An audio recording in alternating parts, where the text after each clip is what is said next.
I've listened to Finding Beauty in Negative Spaces by Seether for 2.5 years. And I listened to it once yesterday. Welcome to Spin It.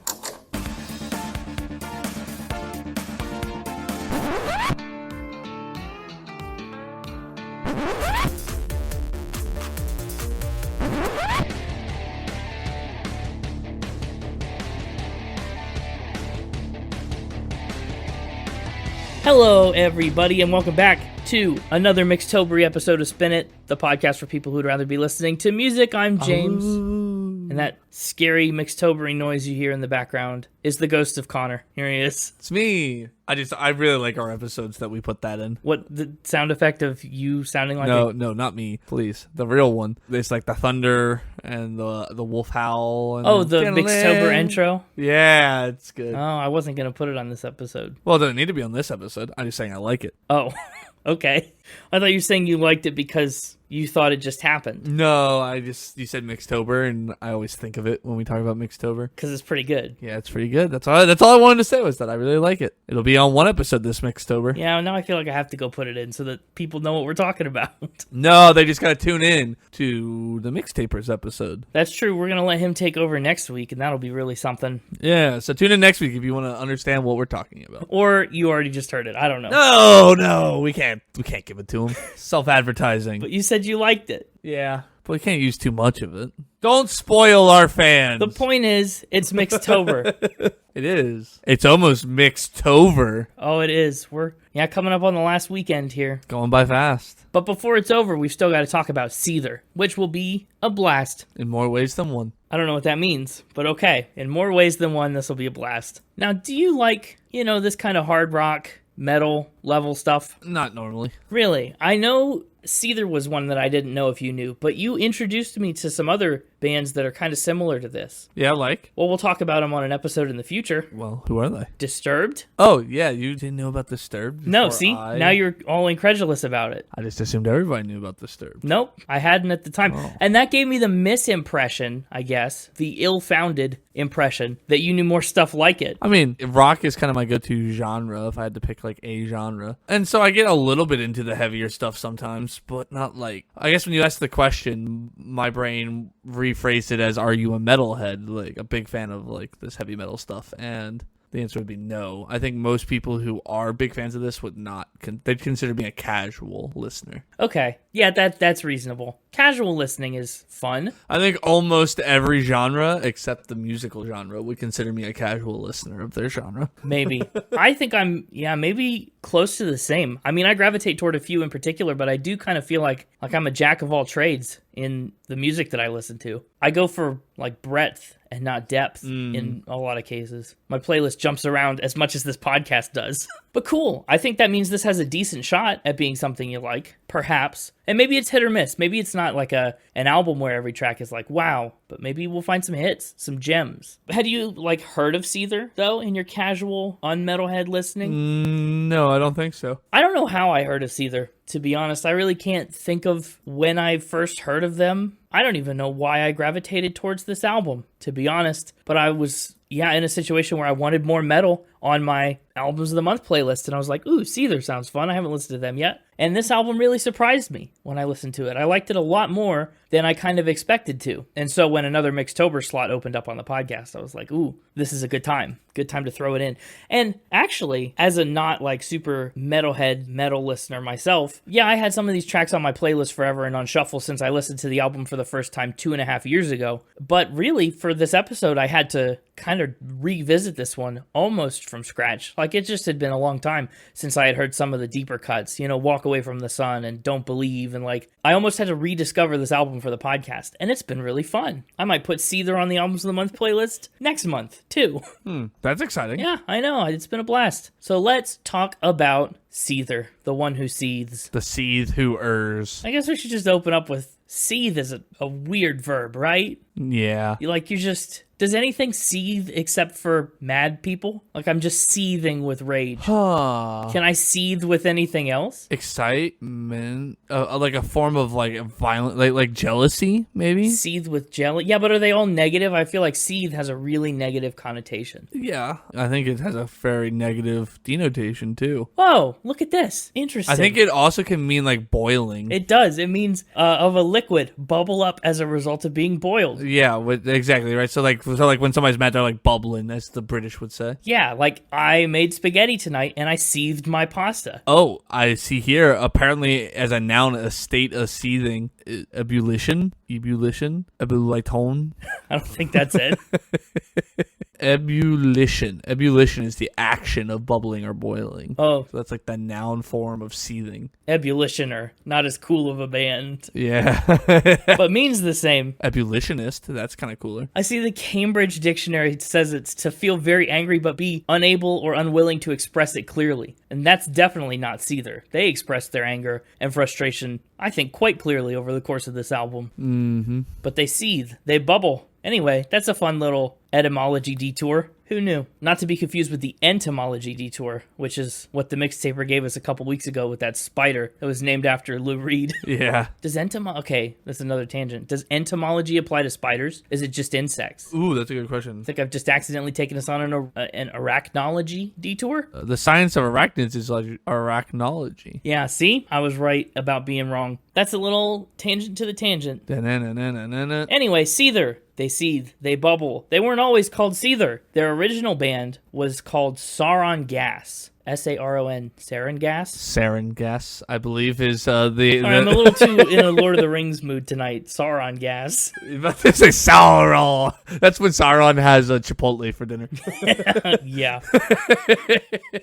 Man, that volcano's really letting a lot of sulfur gas out, huh? That's the Sarin Gas. Yeah. Well, the band was called Sarin Gas then. As I don't know. You do more science than me. That's not saying much. Wonder what the etymology is of sarin gas. I'm kidding. That's a joke. Anyway, Seether is from South Africa. Yeah. Sarin Gas formed in South Africa. They formed in Pretoria in 1999. The original band was made up of Shaun Morgan, vocalist, guitarist, and the only founding member of this band who would be around to make it onto Finding Beauty in Negative Spaces. There was also bassist Tyrone Morris, guitarist Johan Grayling, and drummer Dave Coho. They put out their very first album called Fragile, not to be confused with the Fragile that Yes made. This is the Sarin Gas Fragile. It came out on a local indie label called Musketeer Records. And they were actually kind of a pop and indigenous music band at the time. They did a lot of like traditionally inspired South African style pop music. Their biggest influences, though, include groups like Nirvana, Alice in Chains, other grunge acts like Nine Inch Nails, Deftones. But their unique blend of style and influences made it all the way over to America's Wind Up Records, who agreed to actually sign them to a North American record deal, but was definitely about to make them change their name. Sarin Gas, Saron Gas, was, for them, a little too uncomfortably close to Sarin Gas, Sarin Gas, which is like a majorly toxic chemical.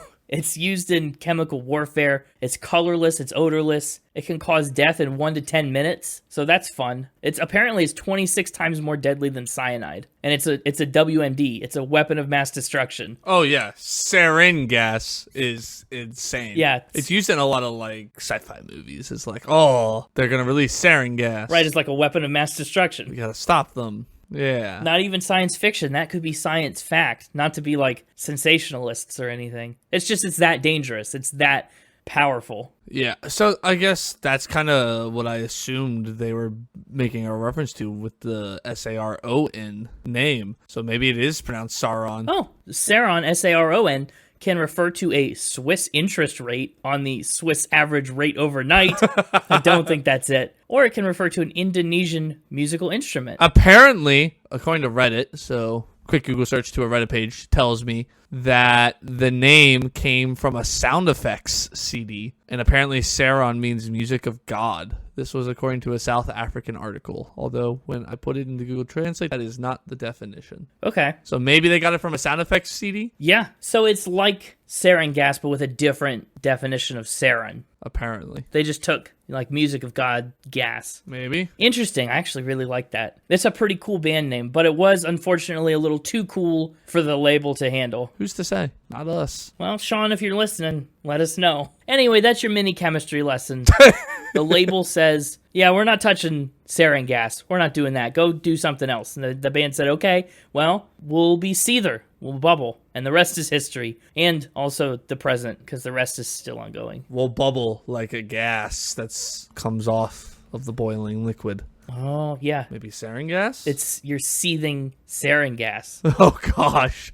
Well, by early 2002, the band would lose Grayling Morris and Coho and pick up longtime bassist Dale Stewart and temporary drummer Nick Oshiro, who would shortly be replaced by another longstanding member, John Humphrey. Their first record as Seether, officially called Disclaimer, came out in late 2002, and it was indeed a hit. It sent them on a massive tour with Evanescence, much more on Evanescence later. Oh my goodness, you can't even believe how much we're about to talk about Evanescence. Yeah. But they went on tour with Evanescence, and it got their music placed in video games like Madden NFL 2003, and 1080 Avalanche, and in movies like 2004's The Punisher. Have you seen The Punisher? I have. Both the movie and the Netflix TV show. That was even better. Oh, well, I don't think their music was in the Netflix TV show that was even better. It was in the 2004 feature film that was even worse. It was actually a pretty good film. I've never seen it, so I don't know. I'm just basing it solely off of what you said, that the TV show was better. Therefore, the movie, by definition, has to be worse. But yeah, that Evanescence tour was huge for Seether. Their fan base expanded exponentially as they were exposed to all these new fans with similar tastes in music, and they even locked down a collaboration with vocalist Amy Lee. But what's more, Shaun Morgan locked down a relationship with Amy Lee as well that lasted for about a year. Their second record, Karma and Effect, came out in May of 2005, and once again, the label required a name change for that record. Its initial title was Catering to Cowards, which is ironic that the label was too cowardly to put it out, and, well, Seether catered. They acquiesced. Maybe that's why they're seething. The label keeps making them change their names. Oh, maybe. They're just angry about everything they have to do, but they do it anyway, begrudgingly. Karma and Effect became the band's first charting record. It peaked at number 8, and it went gold both in the US and in Canada. Following the album's success and a little bit of tension from a departing bandmate, Shaun Morgan actually went to rehab to sober up from what he called a combination of substances. That, plus the combination of his breakup with Amy Lee, led pretty directly into the band's fourth album, a title you may recognize if you look at the title of this episode before you click play: Finding Beauty in Negative Spaces. Now, obviously, when they were together, Shaun Morgan and Amy Lee were a little bit of a power couple, and when they broke up, kind of sent shockwaves through this alt-hard rock world. Amy Lee kind of got the first public word in with a few songs on Evanescence's record, Open the Door, right? Took a few public jabs, wrote a few breakup songs about this relationship ending, and Finding Beauty in Negative Spaces is kind of Shaun Morgan's first chance to publicly respond to that. And the third big piece, the third pillar of this record's emotional inspiration, comes from the suicide of Shaun Morgan's younger brother. It happened in August, a week or two before the album was actually initially supposed to be released. They delayed the album until October, but the loss of his brother would obviously very deeply affect Morgan going forward and give a lot of weight to the songs that he wrote both before and after that event. They were also looking by their fourth record to expand their own horizons musically, so they touted this album as more ambitious and more diverse than their previous work. And they focused a lot on melody, which I think shows. Morgan said, "We wanted to write and explore the more melodic and musical side of everything. We can be heavy and rock out, but we can also write songs that can compete with any other song out there." That was a really big motivation. And I was actually pretty surprised with how melodic some of these songs were. You know, that's a thing I think I gravitate towards more, especially in hard rock and heavier music, is I like a good melody. I can do stuff that screams and there's less melodically driven elements to a song, but really this is like what hooks me. Good melodic rock. So, let's talk about Finding Beauty in Negative Spaces. A little more in depth, shall we? We shall. Perfect. I was hoping you'd say that. So, once again, the official Seether lineup in 2006, as they're making Finding Beauty in Negative Spaces, is Morgan, Stewart, Humphrey, and guitarist Troy McLawhorn. As for the album name, which is a pretty cool one, Finding Beauty in Negative Spaces, I like it. Dale Stewart said, it's a title that Shaun came up with one day, and it immediately just stuck. I think for all of us, it was a timely and appropriate word to describe the last year we had, with writing an album and some other stuff that happened around us. The music was always the one positive thing that came out of the string of bad things, and really just kind of kept us going. So, in the negative space of their life, in this in-between phase, in this transitional period, the beauty that they found was the music that they're making. It's kind of like a self-referential title, and I like that a lot. The album came out on October 23rd, 2007.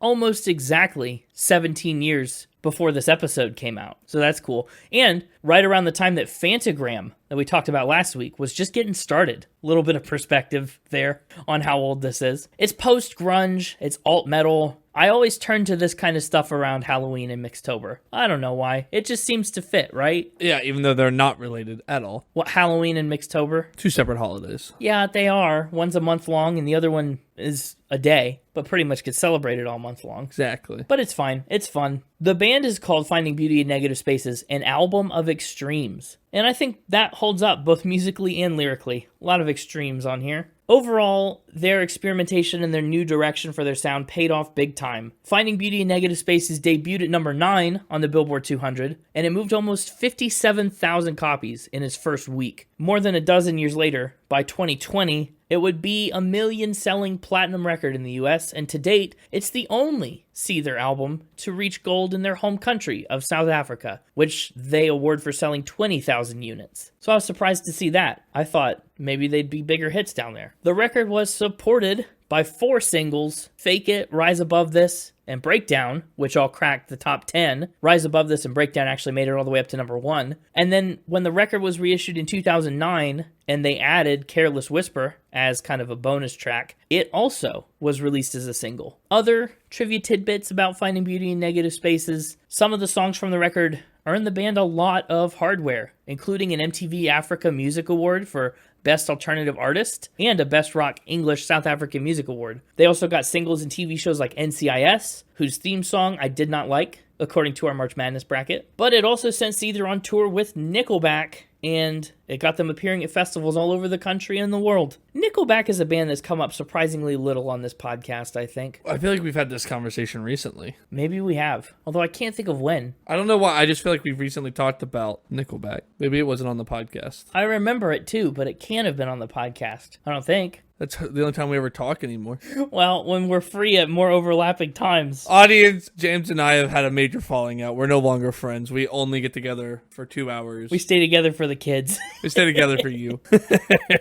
Well, the Seether story continues, of course, with a lot more music. Their 5th album, Holding On to Strings, Better Left to Fray. That's the whole album title. Holding On to Strings, Better Left to Fray. Boy, they're good at long album titles. It came out 4 years after Finding Beauty in Negative Spaces. It charted in the US at number 2. McLawhorn left the band around this time too. Their current lead guitarist, after a long period without a replacement, is Corey Lowry. To date, Seether has released 8 studio albums, and their most recent, The Surface Seems So Far, another long title by the syllable count, it came out in late September of 2024. Like brand spanking new, like a month old. It's just a baby little album. Just a baby. Yeah, we're recording this episode before the album's even out. So, to be honest, I have no idea how that album is. You'll have to go check it out yourself, because we can't yet. Seether has also put out 5 compilation albums and even a video album called One Cold Night. It came out in 2006. It's pretty much an acoustic record DVD combo. So, that's cool. We don't have many video albums on the podcast. And as far as other hardware that the band has won more awards and accolades, they have won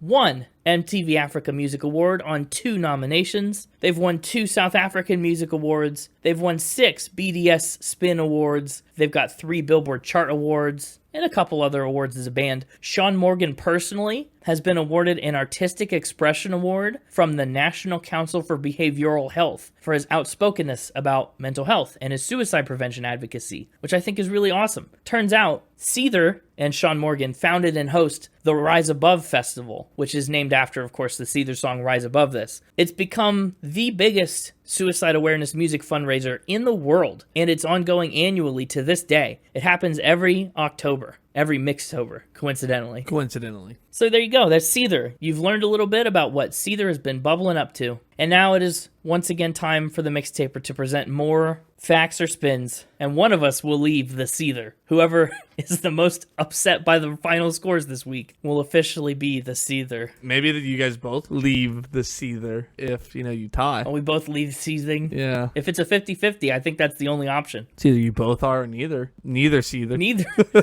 You either leave a Seether or you're neither Seethers. Yeah, that does seem to be the two options. Boy, that's a mouthful. That's a tongue twister. Yeah.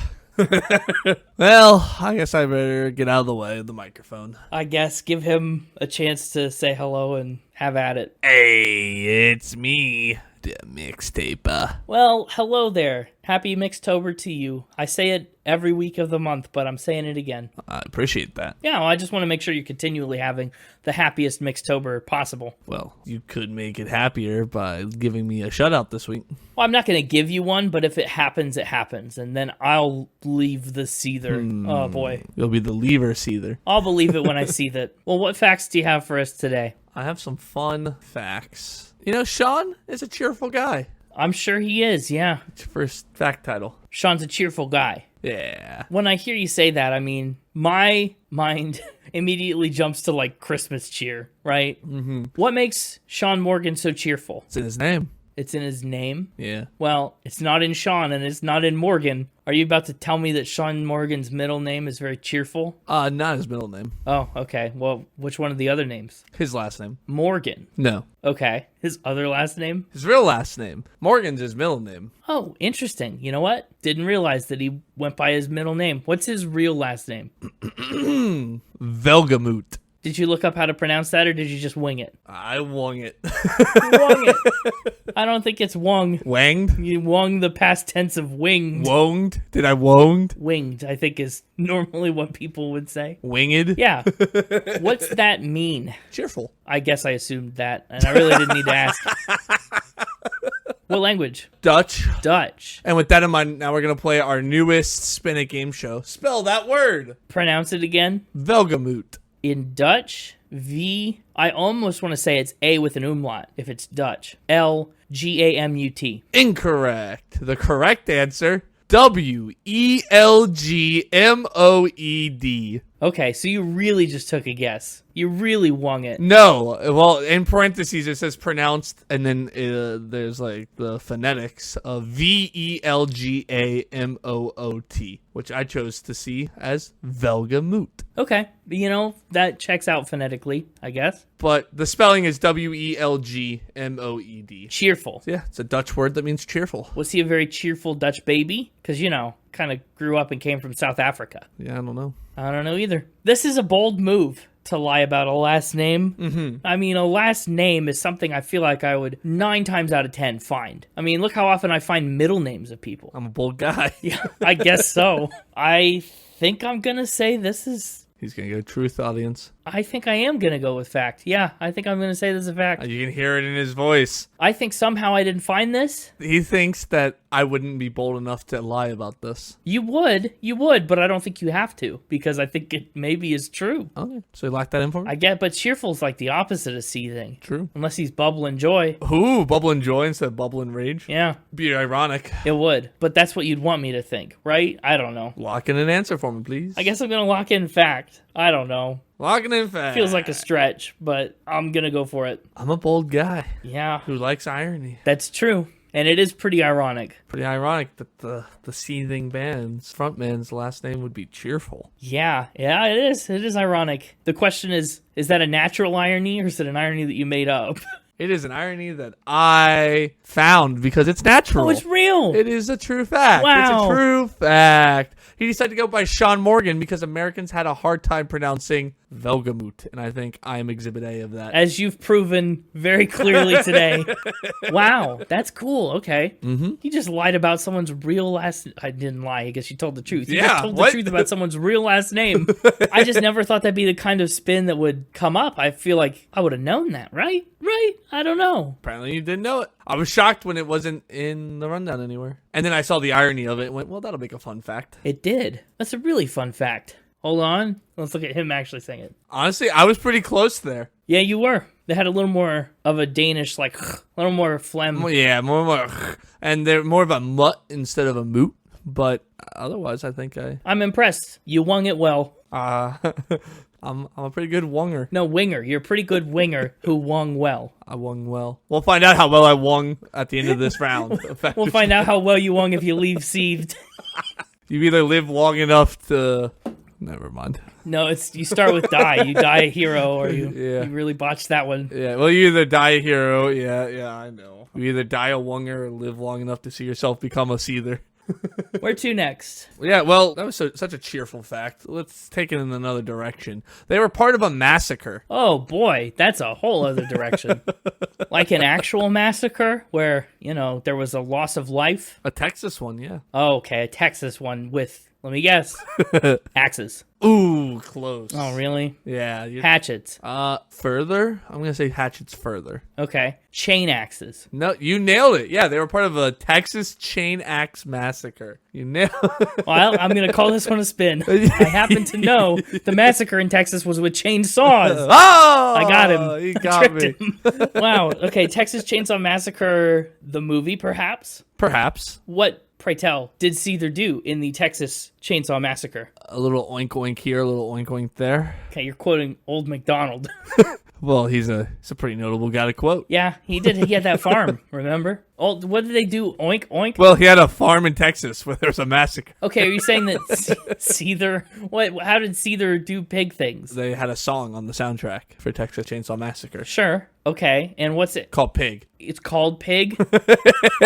Yeah. What's it about? The movie or the song? No, the movie's about a Texas Chainsaw Massacre, but the song, Pig, on the surface, it sounds like it could be about swine, but I'm guessing there's a deeper meaning. Well, Leatherface from Texas Chainsaw Massacre. Right, the perpetrator of the Chainsaw Massacre. Yeah, every time he's on screen, there's a pig squeal sound that is made. Really? And, Leatherface makes the noise, right? It's him making the noise. Oh, he squeals like a pig? Well, yeah, the sound's added later. You can tell when you, hear it. It's like a post-production sound, but the idea is it's supposed to be him making it. Right. Yeah, the actor didn't actually squeal like a pig in the moment. Well, he tried, but it wasn't very convincing, so they're like, let's dub over yours. Okay, so the song then, does the song play when he shows up, or is just the song about him? Have you seen Texas Chainsaw Massacre? No, not at all. Really? No. That should be one you add to your, you like to watch scary movies around the holidays. That'd be a good one. Yeah, I feel like you kind of brought this fact just because you wanted me to add it to the list of movies I need to watch. What? That is not true. Okay, so here's what I'm trying to figure out, and I was trying to make sure I had it right before I told you. Okay. I'm not sure it's actually used in the movie. Oh, it's just on the soundtrack? Okay. I think it's just on the soundtrack, but I'm having troubles confirming that. So we'll have to watch all of Texas Chainsaw Massacre anyway to figure out if it's in the movie. Well, yes. When did Texas Chainsaw Massacre come out? It came out. It's an older. It's a movie. It's a movie. Yes, it is a movie. This feels like more of like an Ice Nine Kills fact. If you said this about Ice Nine Kills, instant believe. Seether, I'm not so sure about. You've done a good bit of research for this fact, I can tell. Yeah. But I think I'm still leaning spin. Leaning spin. Does it change your mind if I tell you the song is... Never mind.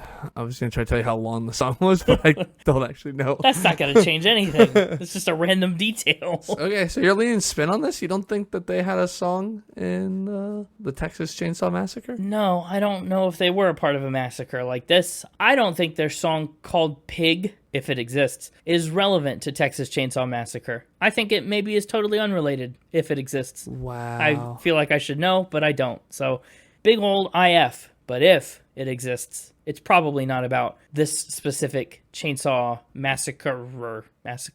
Maybe it's actually about a chain axe massacre. Yeah, it could be. See, there's too many options, too many potential possibilities. Too many potential massacres for it to be a part of. What are the odds it's about this Texas Chainsaw Massacre? There are 49 other states with their own massacres.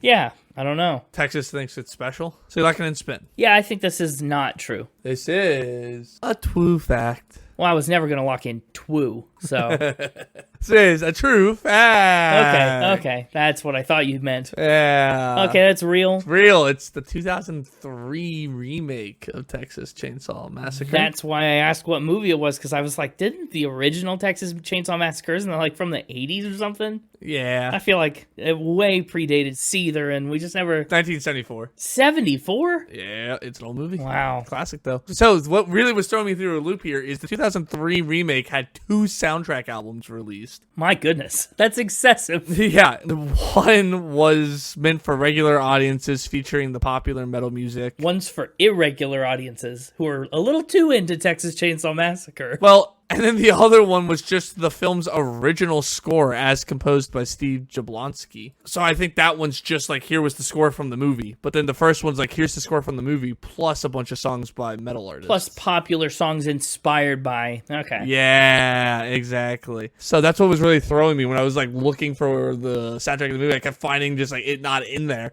I was like, what? So it's officially on the 2003 remake's companion CD. The official soundtrack meant for regular audiences. Uh-huh, right. I saw another Texas Chainsaw thing, but it's a 2006 prequel to the 2003 movie. Oh, okay.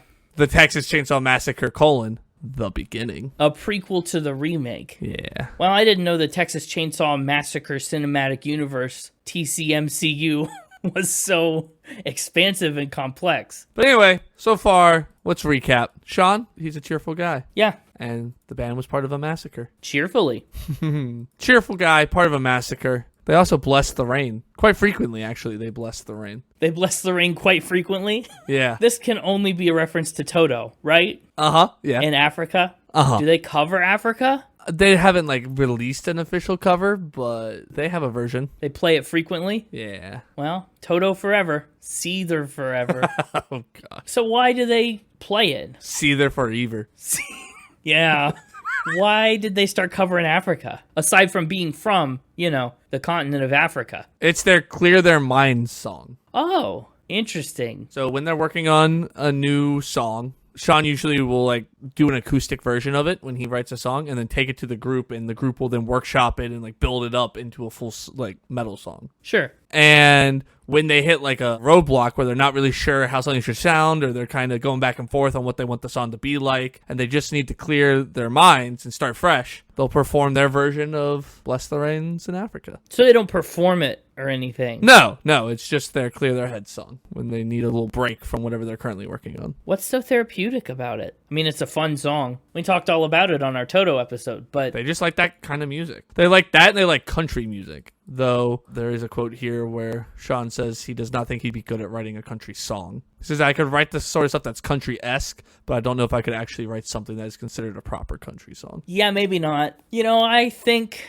I'm going to call baloney on this one, too. Call him baloney on this one, too. It's very possible that they have a song like that they use to clear their heads and refocus on whatever they're working on, but it's just so darn suspicious. Darn suspicious. Well, it was suspicious with the Cheerful name, too, and that was true, but of course you're going to take the first band we've talked about in a long time from Africa and go, what can I do with that? They're from South Africa? Let's make them sing Toto and see if he believes that. And that, I just can't... Does feel like a me move. It's very suspicious. I understand. Yeah, I think I'm going to have to... Go ahead. Lock it in for me. I'm going to have to lock in Spin. Locking in Spin. Can't let me get away with it. It's a safety spin. Yeah, which makes me think you're about to say it's true. You're too okay with me calling it a spin. I think you're about to just say it's a fact, and they bless the rains all the time. Tell you what, if you think I'm too okay with it, I'll give you this one and only time to relock, just so you don't think I'm being too willing to lock you in. I don't want you to be like, oh, he forced me into it. Oh, no. This is a rare opportunity to relock. Can I save it for later? Nope. Use it or lose it. I'll lose it. I'll relock in Spin. All right. Sticking with the safety spin. It's too suspicious that you gave me the chance to change my answer. It was really kind of a lose-lose. Yeah.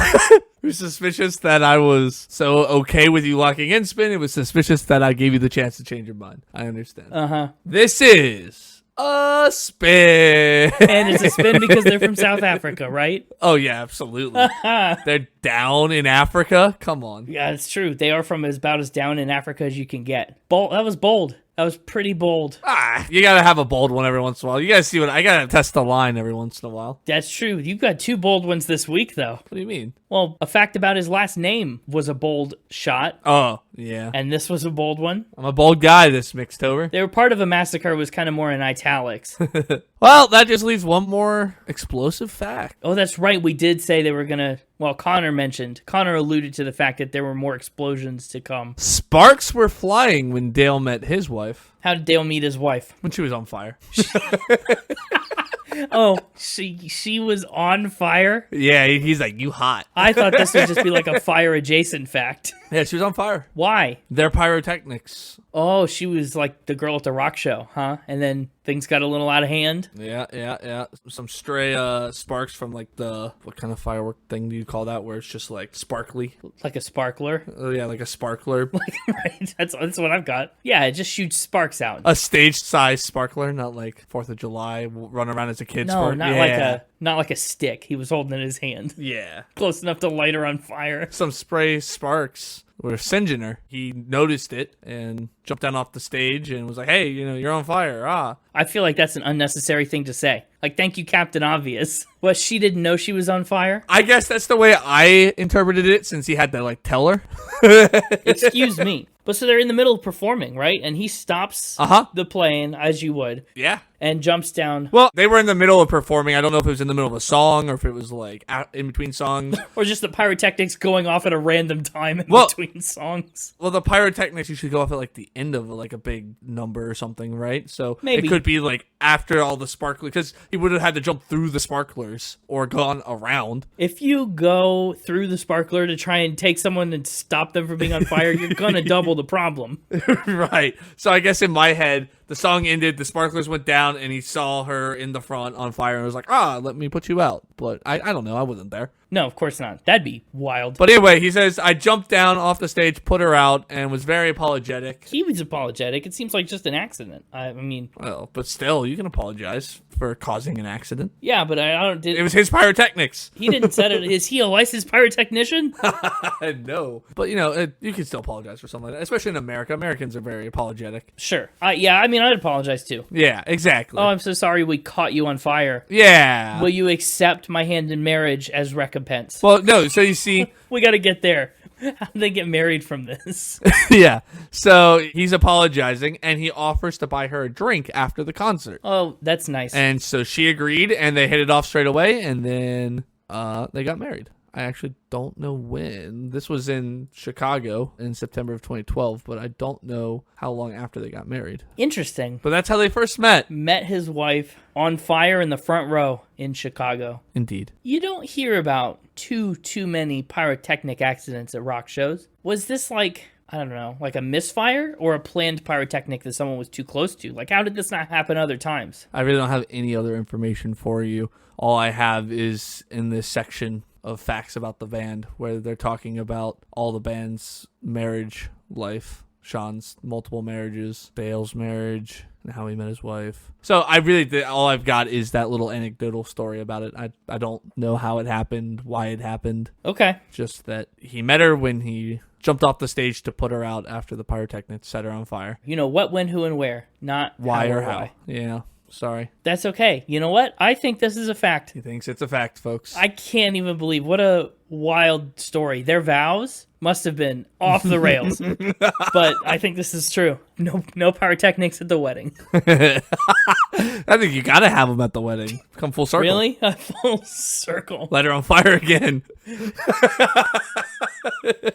Well, this is a spin. Oh, man.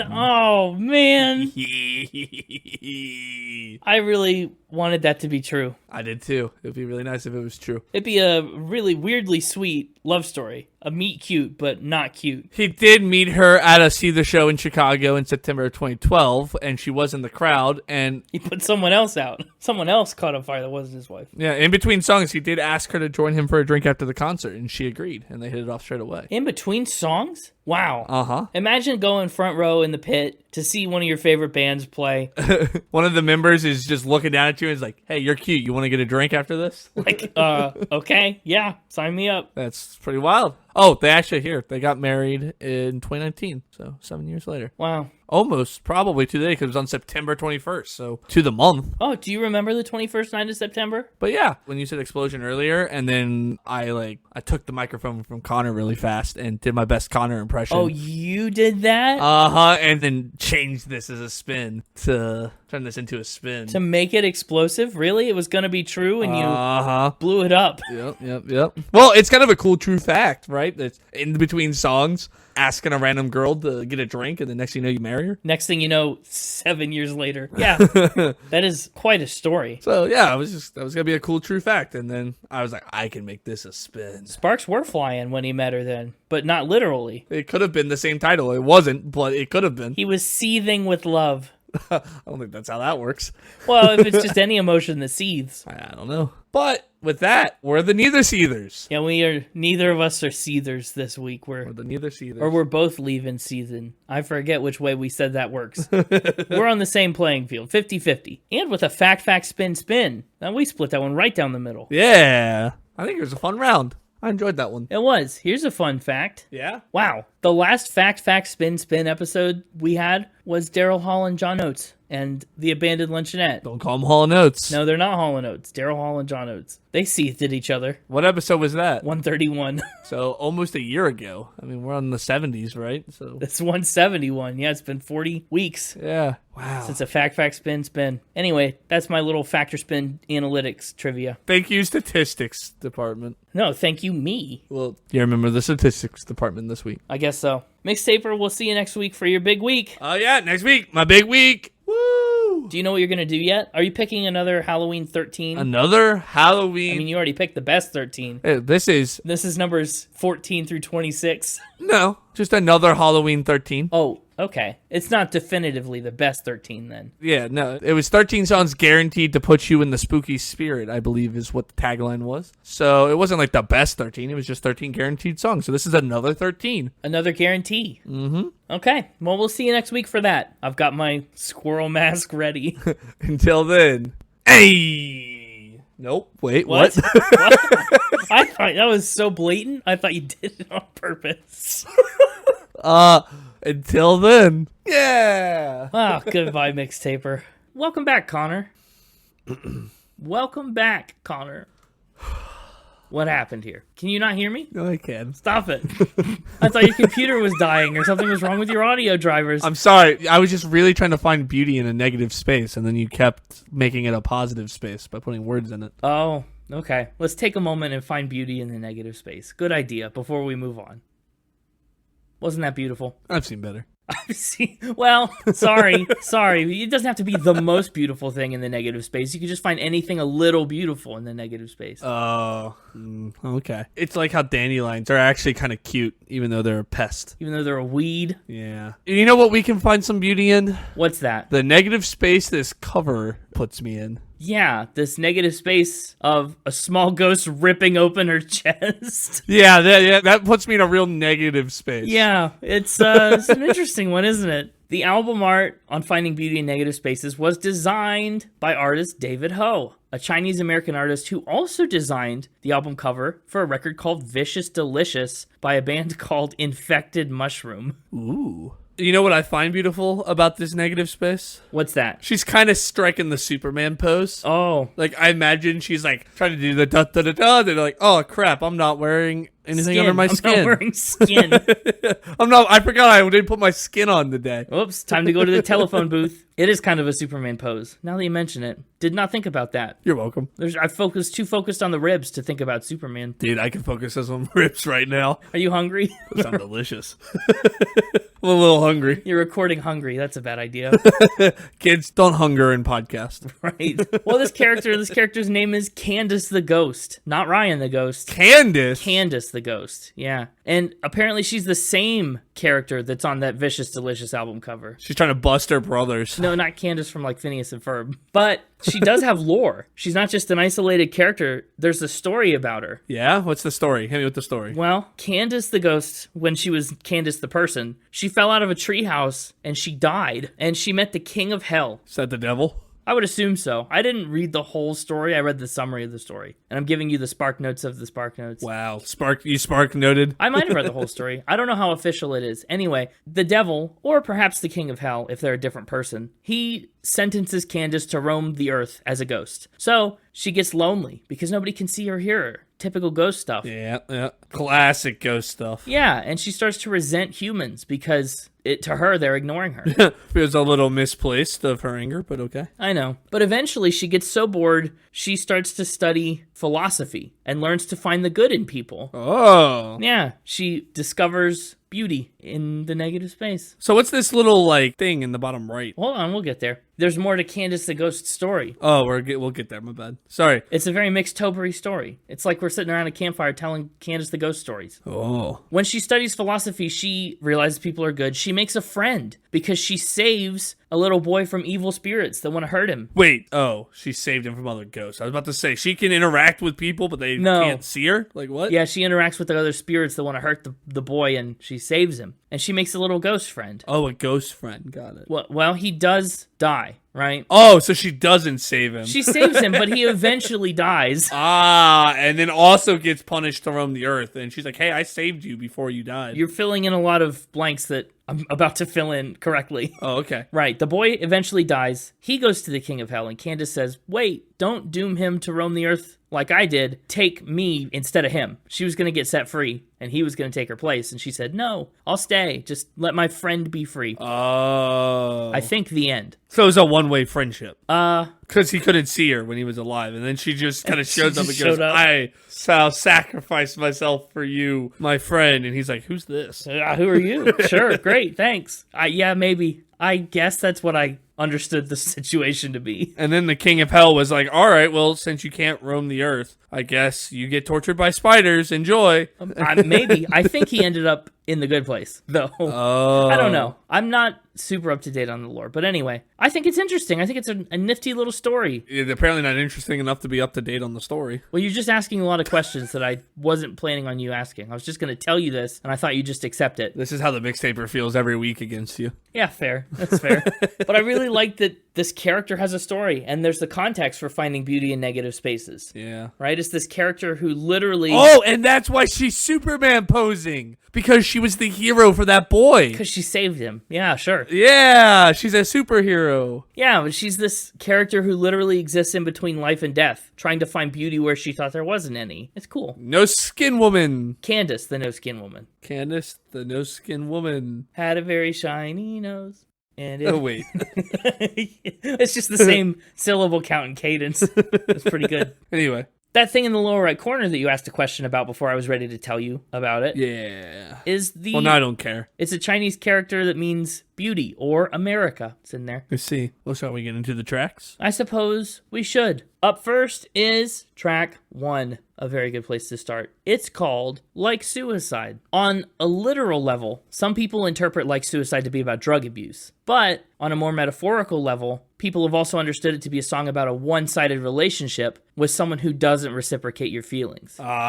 Premeditation kills the trust. You know what I mean? I almost feel like the drug thing is the deeper meaning. Oh, really? Yeah, well, because the opening thing is like she's coming over like a suicide. So like instantly, like the instant image is like a person. Well, that's true. And so you have to really like think metaphorically for it to be drugs. Yeah, you know what? Maybe that's true. I'm just saying, those are the two interpretations. I've heard it both ways. The right way and then And some other way. one of the other ones. That's right. It's a really interesting start to the album. I really like how heavy Seether kind of is. But then again, like we said, still melodic, right? Still focused on making a melody you could sing along to, even though there's a lot more weight to it and a lot of fuzz in the guitars. We also get a little bit of screaming in there. Same old trip as before. That's fun. How do you feel about screaming? We haven't seen much of it over the course of 170-something episodes. I think it can be used effectively. Do you think it's used effectively here? Yes. Okay, that's good. I like that.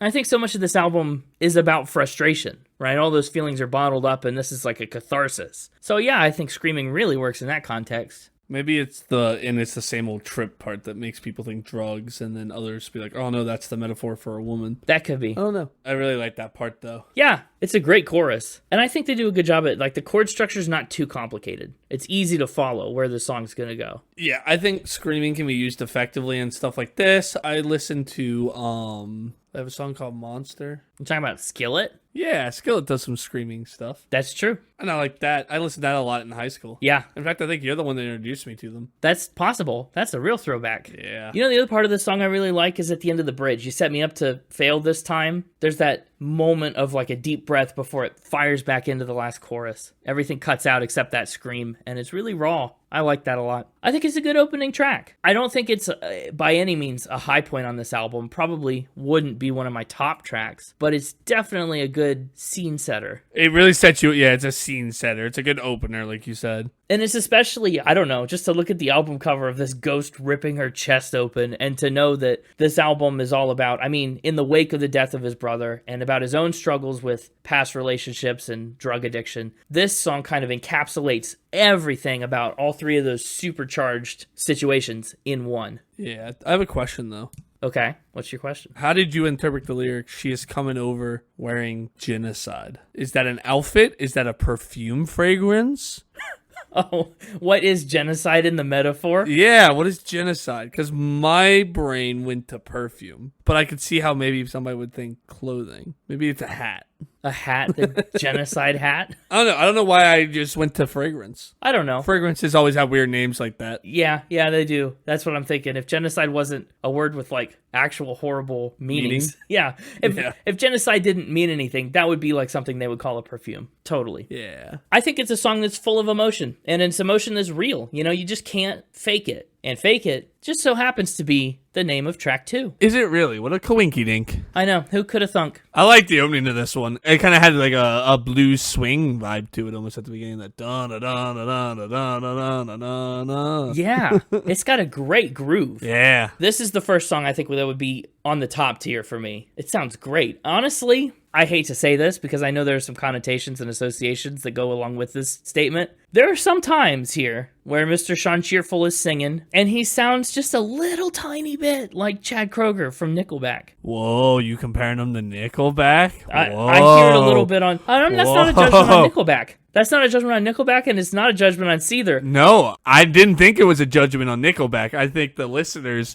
are going to view that as a slight... like, Seether fans would be slighted by that, I think. Maybe. Unless they... You know, because most of the general population seems to think comparing somebody to Nickelback is a negative thing. Well, right. Well, let me qualify it by saying that doesn't apply to the songwriting, right? It doesn't apply to the quality of the music. It just applies to the sound of his voice. It's like if Chad Kroeger wrote better songs. That's kind of what I mean. I don't know. I just hear it on the way that he sings the pre-chorus. You're coming up with reasons, you're dragging it out. I just hear that quality in his voice. But Fake It, huh?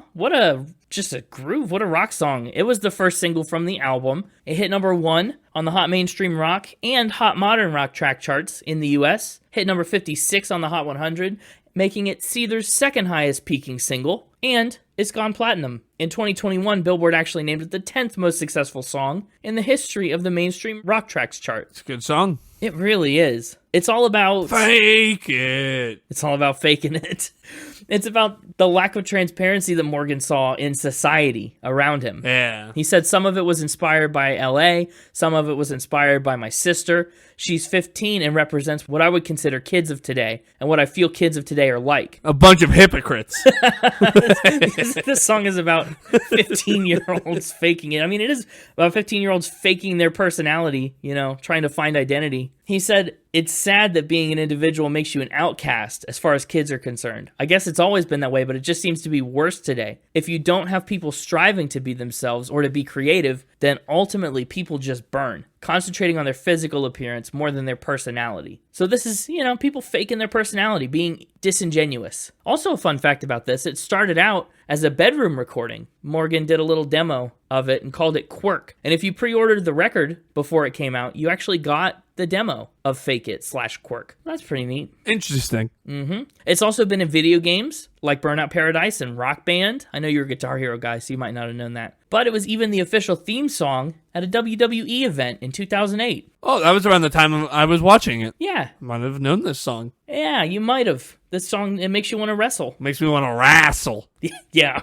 And it sounds like you're faking it. Isn't it funny that WWE, a sport that's notoriously known for being scripted and fake, used the song Fake It as their theme song? That's what's fun about it. Yeah, that's definitely its appeal, but it feels like they're just blatantly... I don't want to actually see real people, like, throw each other into wood chippers. Throw each other into wood chippers? Yeah. That happens? I've never been into WWE. There's at least one time I can think of where somebody, like, at least threatened. There was, like, a wood chipper, and they're like, oh, we're gonna, like, there was, like, one of those backstage brawls, and they're like, he's going for the wood chipper, but then he, like, breaks out of it before. They literally, I say, but I'll show the fix things. Literally. One of the plots is, like, they literally fake bury the guy someone alive. Like, they'll, like, pick him up and slam him down into a casket that's already in the ground, shut the lid, and then start motioning, and a bulldozer, like, comes in and drops dirt on him. Yeah, I googled WWE wood chipper, and it comes back with some hits. Fake it. just like wrestling. Wild. You know what happens when you throw something in a wood chipper? They break down. It breaks down. Dang. That's right. Breakdown is up next. It's the third single, and it peaked at number 4 on the U.S. mainstream rock and alternative airplay charts, and on the Canadian charts as well. It made it to number 6 in America's bubbling under Hot 100, but it did actually crack into Canada's Hot 100 at number 98. Oh, wow. Barely passing the threshold. Morgan himself says that Breakdown is about the aftermath of his relationship with Amy Lee. This is one of those songs that really digs into it. He didn't actually even write it with the intent to make it a hit or an album track or anything. He just wrote it as an exercise in catharsis. He said the song's about not allowing yourself to be beaten down by what people say about you and kind of believing in yourself and ultimately knowing that you'll be better for it. Kind of a good counterpoint to Fake It, really. I'll be honest. All 3 of these songs could still be about drugs or women. Could they? I don't know. You'd have a hard time making the case about drugs for Fake It, I think. It could be a deep metaphor. I'm just thinking it's about being on drugs and trying to fake it through life. We're trying to act sober. Yeah. I'll let that stand. But you're right about, like, suicide and breakdown. Or, like, doing drugs because you feel like you don't belong and you're just faking it through life and you need drugs to cope with the hypocrites. Ooh, okay. Breakdown, I think you'd have a harder time making that case, too. Really? Yeah, the concept of your life unraveling feels like it fits, but... It just says, so break me down. Well, yeah, but, like, I could have tried and devoted my life to both of us. Maybe he's saying you can break me down to, like, get me off of drugs. I don't know. He's saying you can bring me down. I'm the one you can never trust because wounds are ways to reveal us. I could have tried and devoted my life to both of us, but I chose drugs instead. I don't know. Maybe. I don't know. I feel like Breakdown, though, whichever way you interpret it, it's definitely like the soul of this album. It's the sentiment that like drives everything. He feels like he's been broken down in this relationship. And for what? For the well-being of the person that kind of left him and discarded him. One of my favorite things about this song happens like 30 seconds in. It's just the way that they bring that like piano arpeggio in behind the melody on Should Have Been Drowned in the Rivers I Found. Man, that just sounds so good. It just complements the guitar part so perfectly and does such a good job at elevating the song to the level of the chorus. But in the end, it ends up hopeful. You know, it's all about having been broken down, but then I'm so much more that meets the eye. It is that self-confidence, that, you know, kind of shake it off mentality. Get back up on the horse and keep going. You'll find someone better in a better situation, even if you've been broken down. It's not the end of the story. He's also got a really good vocal range, is what I hear on Break Me Down. Especially that last chorus, he really gets up to some higher notes. Also, fun fact about Breakdown, in the music video, you can watch Sean Morgan's head get turned into a Rubik's Cube puzzle. Really? Yeah, really impressive, honestly, for 2007. The CGI holds up a little bit. Not all the way, but a tiny little bit. But that's Breakdown. Up next... FMLYHM. That's right. FMLYHM. It's a little acronym. It sure is. Most of the acronym stands for Like You Hate Me. You can imagine what the first two parts of it stand for. Feed me. Feed me like you hate me? Yeah. Yeah, sure. Let's go with that. Feed me like you hate me. Dig it up and tear it down. Yeah, it's a song about, you know, this relationship has fallen apart. It's broken down. It's a remnant of a vacant life. And this person keeps on coming around. They keep becoming intimate with each other, keep getting hungry, right? and so they need to get fed. And there's a certain intensity that comes with feeding someone like you hate them. But that's basically what the song's all about. Yeah, it's got a good beat to it, too. It's another one that you can kind of just rock your head to. Oh, this is a headbanger of a song. Absolutely. Yeah. You could have been the real one. You could have been the last one I eat with. You could have been the old one. I should have been the one who died. Man, it's such an interesting way to acknowledge that, like, you know, if you're with someone you hate, usually that's kind of a low point. And this is just kind of that moment of, like, bad decisions. You know what I mean? I just don't care anymore. I got to get this out of my system. Things are so totally messed up. It's an interesting song. It doesn't have any big instrumental breaks like the previous tracks, and that's kind of sad. No, I'm kind of okay with it, though. Well, they can't all have big guitar solos. Give me a little break. Yeah, but not bad. But then we move into the next track. It's called Fallen. Boy, I like the bass on Fallen. What a great way to open the song. And one of my favorite aspects of Fallen is in the chorus. There's kind of a call and response type interaction. I believe, yeah, I believe, yeah, I believe in the Fallen. It's a really neat way to construct a chorus, and it would be awesome live. I think that's what this song is really built for. Shoot, even the verses have a little bit of call and response, just in terms of like a background vocalist tacking on that little extra bit at the end. Yeah. Look again, make amends. You're a 10. Look again, just pretend. It's a weird kind of combination of themes. I mean, he talks about, I believe in the fallen, and then so many of the lyrics in the verses are like about plastic surgery, right? Break out the scalpel, keep the nose defined. You're much too pretty. You don't need your mind. I'm here for the next makeover. Like, I don't know how this one sits with me thematically. It's just an interesting pivot, right? Maybe it's meant to be some indictment of his ex. Maybe it's just meant to be another commentary on society. But I really like the chorus, and so that saves it a good deal. Yeah, I think it goes back to kind of maybe fake it as well, in the sense that, like, all these injections and all the scalpeling is all fake. Yeah, but I just like the context of that better in Fake It. This feels too specific. I guess I think the I believe in the fallen is maybe a little sarcastic. Ooh. You know, he's like saying all these things like, oh, they got injections for the facial lines, so you can break out the scalpel to keep your nose defined. You know, we can help make you, I believe in your ability to superficially make yourself look pretty, you know? Yeah. Like, he's kind of being snarky about it. I believe your shallowness knows no bounds, almost, kind of thing. Ooh. You know, like, I believe in your ability to just really only care about the stuff that just doesn't matter. Yeah, interesting. I like that take. I believe in how prideful you are, you know, sort of thing. Pride comes before the fall. It's true. So, the proud are before the fallen. There's some sort of joke there about Mufasa being part of a pride and falling to his death, but I don't know what it is. Well, I think you kind of just made it. Yeah, but I kind of just described it. I didn't, like, actually make the joke. That's okay.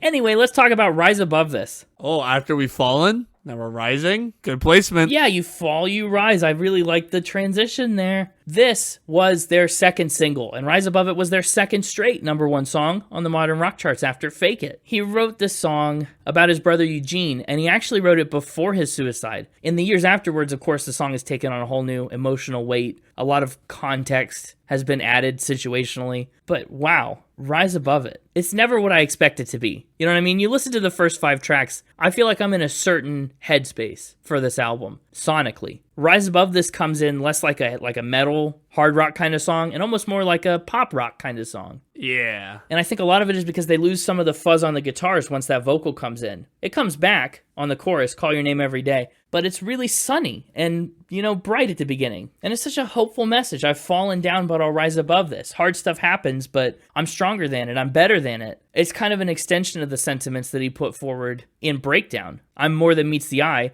and I know that I can grow through this difficult situation. Definitely one of my favorite songs on the album. I like it. Again, it's the pop rock kind of shining through is a good note. It's a good flavor to add in. Yeah. As we're getting into the middle part of a 13-track album. It's a spot of light in the negative space. Hey, you're supposed to take that. Supposed to take what? Take the light? The light. That's yeah. right.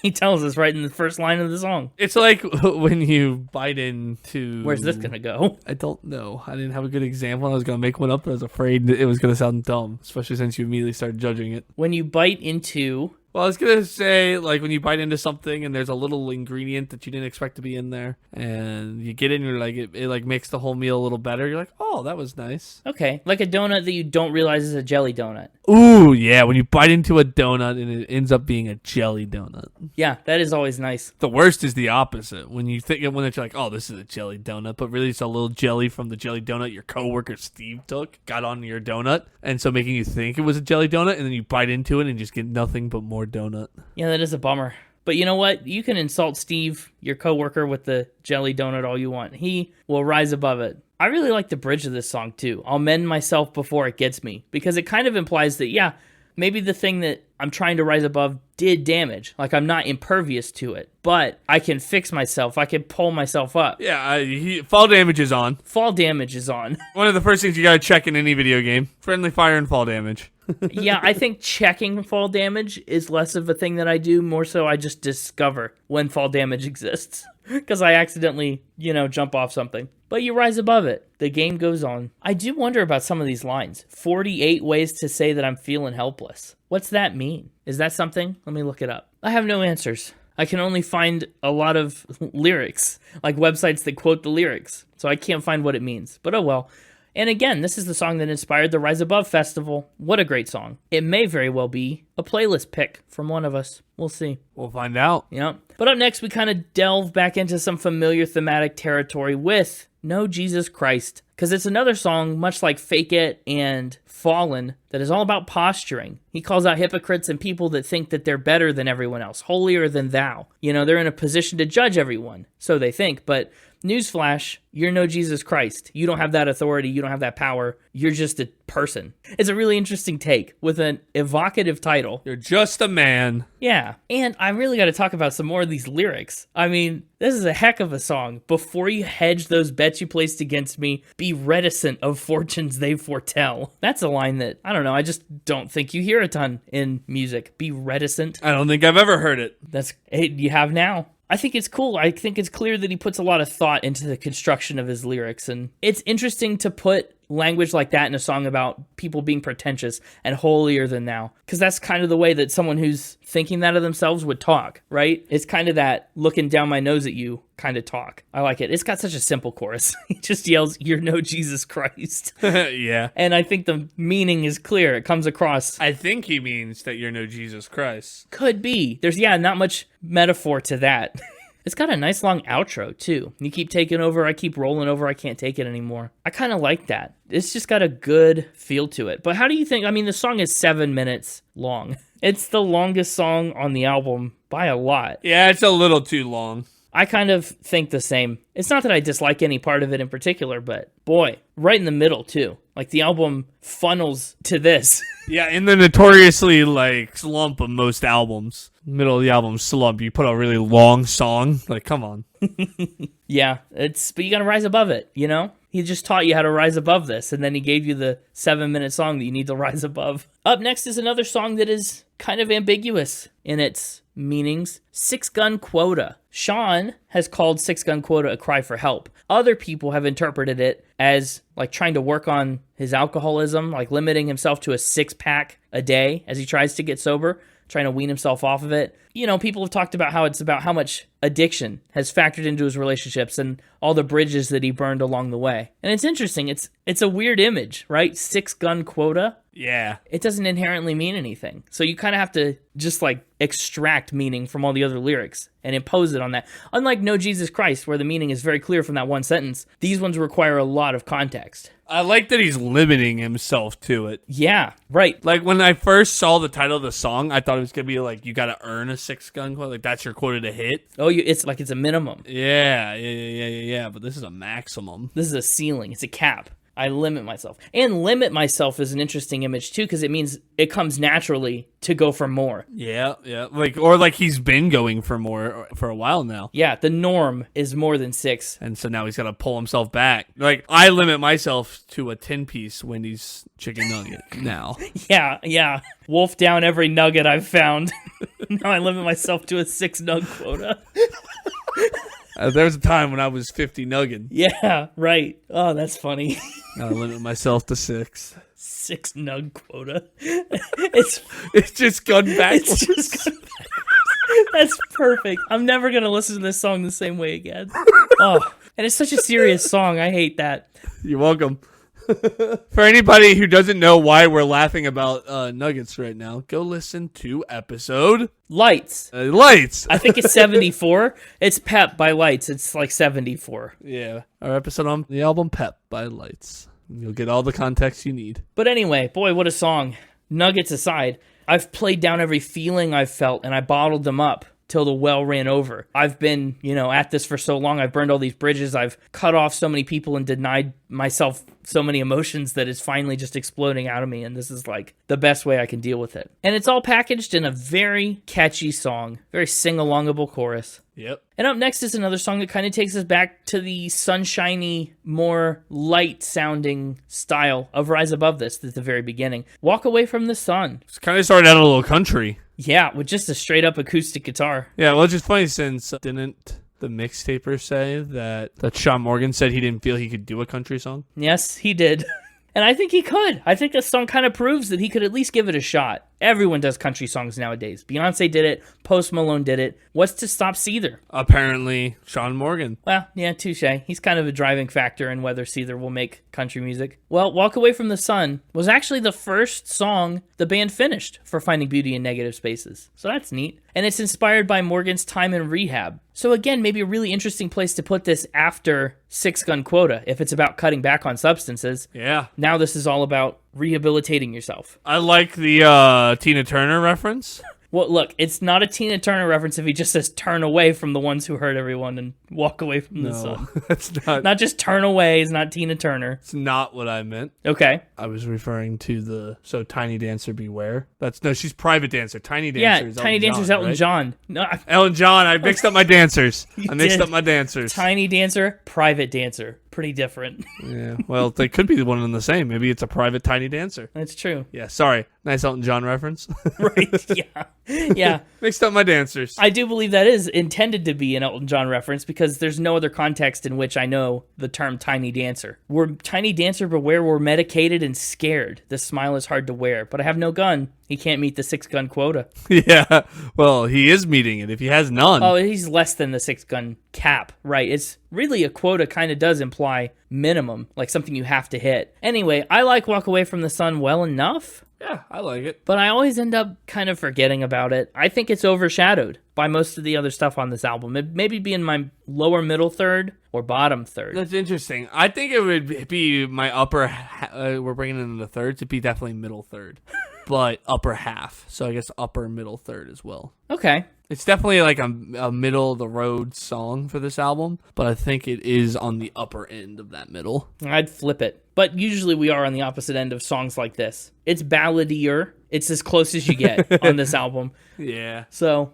There are a couple of these have a little balladiness to them. Yeah, but none of them quite so much as Walk Away from the Sun. But we jump right back into it, out of the ballad and into the, out of the frying pan and into the fire, but I didn't have any other way to end that sentence. Out of the ballad and into the fire with Eyes of the Devil. Or Eyes of the King of Hell, if you're Candace the Ghost. That's what I was about to say. Who knows if they're the same person? All I know is I'm weak. Wow, that is sad. And what a way that he sings I'm weak. I think it's about as high as we hear him attempt to sing on this album. Yeah. Gets up into his falsetto. Again, I like the vocal rhythms and melodies here. Da da da da da da da da da da. Yeah. It plays really well against the guitar going. Yeah, they mesh really, really well. Yeah. But then we kind of break out of the little one-note guitar part to Run with the Eyes of the Devil. Like everything just explodes into this wall of fuzz. And I really like that effect. And again, what lyrics? Run with the eyes of the devil, keep him in your dreams. If you succumb to the lies of the rebel, you'll cleanse yourself of me. This is another song that could be about drugs and women. Either or. Yeah. It's the great duality of this album. Isn't that just life? Is it life? I don't know.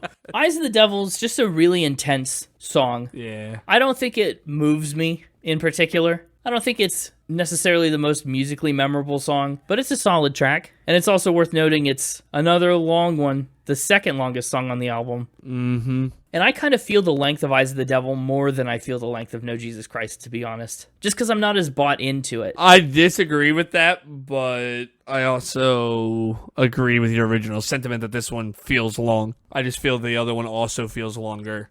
Reasonable. What do you think of Don't Believe? Don't Believe has some real heavy metal DNA to it. Especially on that chorus, they do a lot of really tight, like, power chords. It's really cool. But I don't have strong opinions on Don't Believe either. The chorus is really nice, but most of the song kind of fades away from me pretty fast. I think Don't Believe doesn't bring much new to the table. I mean, we're 11 tracks into this album, and I think we've heard everything Don't Believe tries to accomplish before. It does have a nice instrumental break or two. Can't complain about that. Watch me. Okay, by all means. Challenge accepted. The floor is yours. How dare you give me instruments that I like to listen to without anything else impeding my ability to listen to them multiple times on the same track. Well, it sounds like you like it. That doesn't sound like a critique. Yeah, you know, it is pretty hard to do. I may have been wrong. Yeah. Might not be able to. Nope. I sit corrected. There you go. I just don't have much to say about Don't Believe, is what I'm realizing. I don't believe that. Well, you could believe it. Seems like it's a bit of a waste. Nice. Waste, for quite a while, was the closer of the album. It was written after Shaun's brother's death. He wrote the lyrics himself, and then he had a friend help create the instrumentation and the music to it, which I thought was interesting. I think this is a perfect, in the same way that Like Suicide was the perfect album opener, this is a great album closer. I mean, all that we've just been through with the rehab and the addictions, the bridges burned, and the loss and the lost love and stuff, that just all... But it's not the album closer. Well, but it was for a long time, is what I'm saying. Oh, it was? It was at first. I see. They tacked more on later, and we'll get to that. But just all the stuff that we've emotionally been through, right? All the things that he's bottled up and hidden away and cathartically released on this album come to a head in this future-looking track, Find a Way to Leave This Wasted Life Behind Me. Like, it's an acknowledgement of what's been going on, how much he feels like his life has been wasted with all the things that he's been through.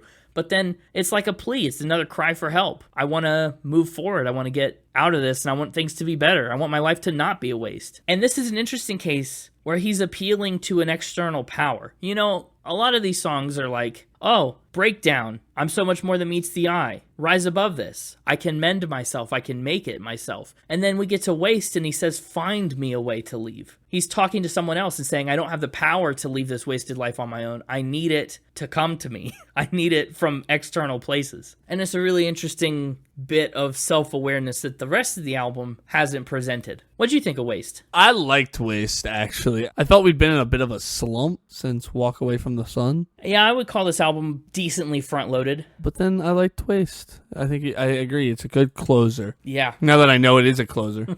Right. Well, the reason it fooled you is because the only version of the album that's on Spotify does include bonus tracks. And one of those tracks is a song that we've talked about before. We did an episode way back in the 50s. Yeah. On a little pop duo called Wham. It was episode 58. And we talked about their album called Make It Big. We talked about George Michael and Careless Whisper. Yeah. And here is a Seether cover of Careless Whisper. What a way to go. It kind of slaps. I mean, they did a good job with it. They really did, I know. Shaun said Careless Whisper was an interesting little thing we came up with. We were asked to do a track for iTunes. Remember iTunes? Asked to do a track for iTunes for Valentine's Day. And none of us are big fans of Valentine's Day. So we decided to, he didn't say make a joke, I'm paraphrasing, make a joke out of it. And we went with a love song, I guess. It's a song that Dale and I used to, whenever it would come on the radio, Dale and I would leave each other voicemails.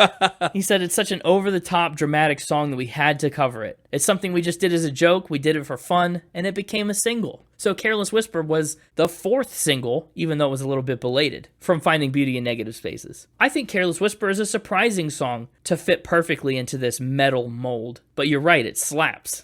Changing that saxophone part that they worked for takes and takes and takes to get into a ripping, like shredding guitar solo is so cool. Now, it doesn't hit the same, I think, as Careless Whisper. It's the same but very different. It's a lot less subtle. for one. It's a lot less gentle for two. And I think it's got a little bit more of a groove to it, just with the tempo and the way they've arranged the guitar parts. It's got a lot more of a driving sense of progression. Whereas, Wham's version is a little more free-flowing. I don't know, what'd you think? I really liked it. It was fun. Right? Thought it was a weird end to the album. It is, and that's why they didn't originally do it.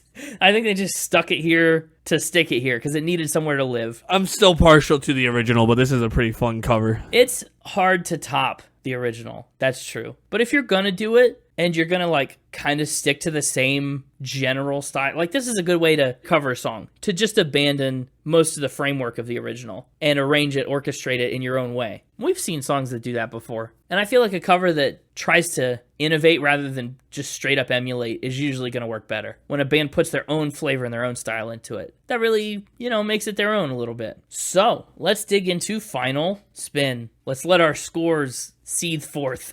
I'm giving this album an 87 for music. There are some songs that lose me a little bit, but for the most part, there are a lot of really cool melodies in here. I think attempting to do metal with a melodic edge was a successful experiment for Seether. And I haven't listened to too much of the rest of their discography, but I really would want to dig into stuff both before and after Finding Beauty in Negative Spaces and really see the evolution of their sound through this record, because it definitely seems like they try to change up a lot, and I think it was successful. Choruses especially are very melodically strong. I'm giving lyrics an 86. There are a lot of heavy themes in here, and they're hard to tackle. And I think for the most part, he does a good job at taking them on head on. It feels very cathartic, front to back. He comes back to each theme several times, right? We talked about how many of these songs could be about either relationships or drugs or loss.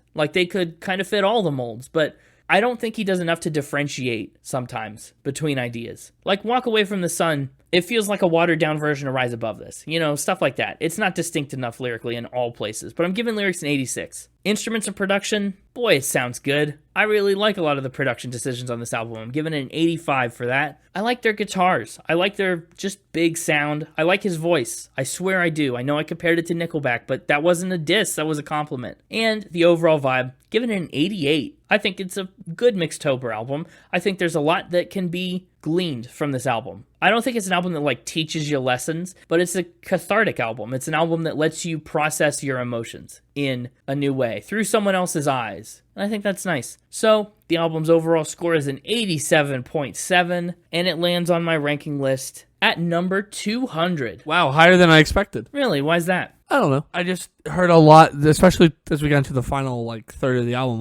I don't have a lot to say about this. This one being my bottom third. Just 200 seems high when you're at over 700. That's upper third of your rankings. Well, that's true. I think part of that is just because I don't have a lot of distinct things to say about these songs, because they all function the same way. They're all just catharsis, and we kind of alternate between 3 or 4 main topics, but it's just him putting those puzzle pieces together in a different shape. And you heard me say it a lot at the end, that stuff was in my bottom third, because that stuff is in my bottom third. The back half, I think, is the weaker half, and especially the back third. I'm very much with you on a slump from Walk Away from the Sun to Waste. I liked Waste. Excluding Waste from that. Yeah, I liked Waste. Yeah. But anyway, ranking number 200, that sandwiches it below, you're going to hate this, it's below My Beautiful Dark Twisted Fantasy by Kanye, and it's above The Weight of These Wings by Miranda Lambert. A lot of sonic diversity in the 200s there. Yeah. All 3 of those albums actually have scored 87.7s.